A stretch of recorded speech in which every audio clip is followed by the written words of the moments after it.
We're whipping up energizing treats to start the week. Registered dietitian Ashley Hawk is here with us to tell us some of her healthy recipes to help boost your energy levels. Hi, Ashley.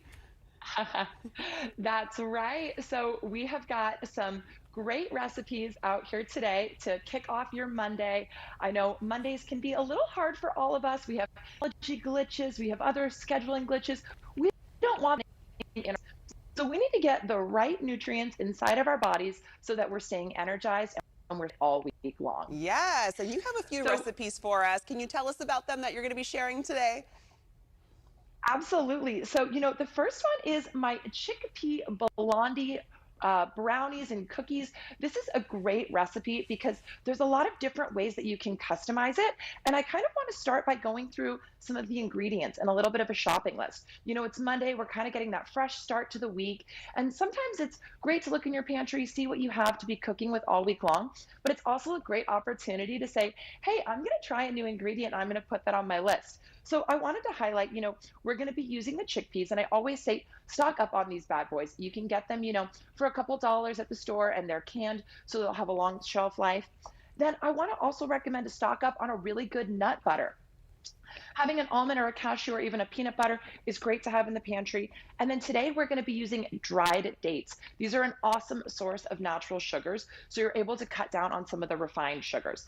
And then on top of that, we've got some flaxseed. So I'm using this in place of eggs, and I love it because it amps up the fiber. So these are kind of like my shopping list go-tos that I want to highly recommend to our YCL viewers.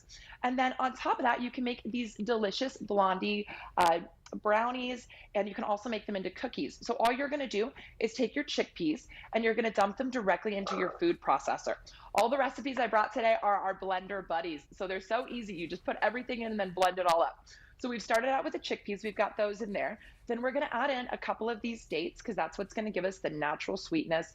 We're not using any refined sugar here. These are also delicious on their own. Then you're going to add in your flax egg.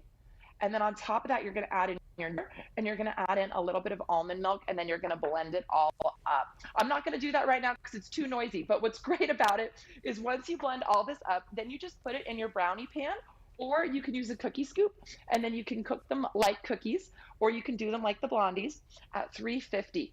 And the last thing I want to say about this recipe, because I love it so much because it's got all that great fiber, it's got the great fats for our brain, but also because it's completely plant-based, you can eat the cookie dough. So how delicious does that look? I know people that just leave the cookie dough in their fridge and take a bite as they go throughout the week.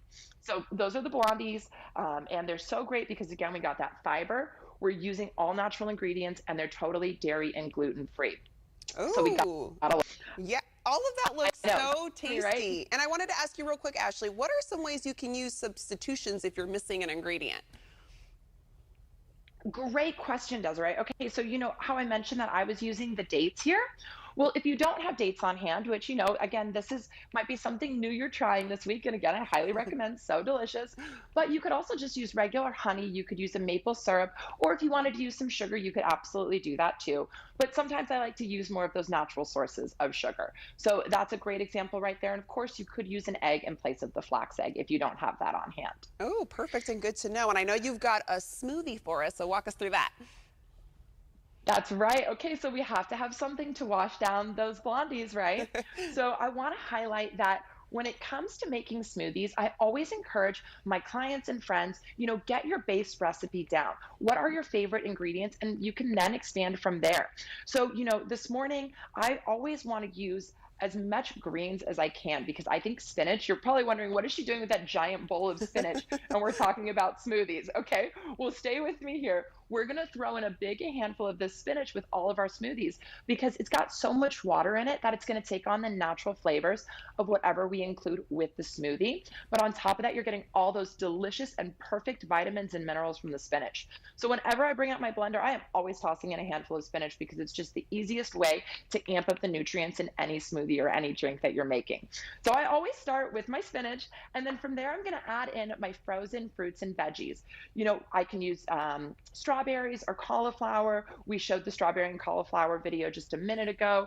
There's also frozen mangoes and blueberries. Again, you can use the flaxseed that we picked up at the store earlier because that's one of the new ingredients we're trying. But it's just so easy to get all of those additional nutrients in by adding in some extra protein powder if you need to amp up the protein. And it's so delicious and so easy. Oh, yeah. All of it looks so tasty. And I wanted to ask you, what is the best time of year to buy fruit for your smoothies?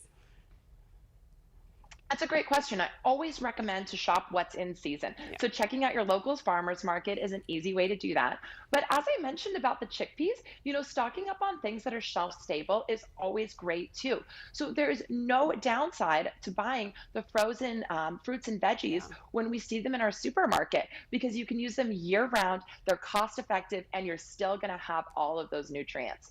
So, get those frozen strawberries, bananas, whatever it is you're in the mood for. Or if your fresh ones are starting to go bad, then put them in a Ziploc bag and freeze them to Oh, use later. good to know. Ashley, thanks for Another getting good one. us ready to start off the week right. And for more nutritional tips, you can visit ashleyhawkrd.com.